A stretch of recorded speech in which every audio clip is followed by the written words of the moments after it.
अस्सलाम वालेकुम बकरार दोस्तों ही जेको लाट अव्हांखे ॾेखारियां पियो 10 छेलनि जो लाट आहे ऐं ही फ़ी छेलो 40,000 रुपए में विकिरो थियो आहे। ही असांजे मशूरे ते हिकु दोस्त 2 महीना पहिरियां ही छेला वरिता हुया। तक़रीबन शवाल जी आख़िर में ही छेला दोस्त वरिता हुया।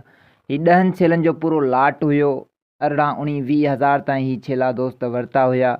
ये 2 महीना हुन चारे को ख़ासि चारो हुन न खारायो आहे। आम चारो खाधो आहे हिन छेलनि ऐं ॿियनि जेके हुन जूं ॿकरियूं हुयूं उन सां गॾु ही हलंदा फिरंदा हुया। हीउ पूरो लाट 10 छेलनि जो हुन सिर्फ़ु 2 महीना चारे, तक़रीबन 2 महीने खां बि टाइम घटि थियो आहे। उन खां पोइ हिन 40,000 रुपए में फ़ी छेलो विको आहे। हुनखे तमामु घणी रोज़ी मिली वई।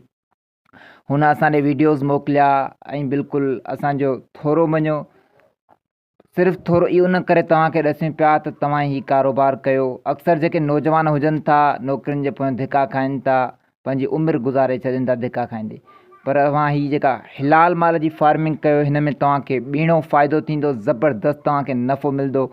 नौकिरी हर शइ अव्हां खां विसिरी वेंदी। हिन में अलाह साईं तमामु घणी बरकत रखी आहे।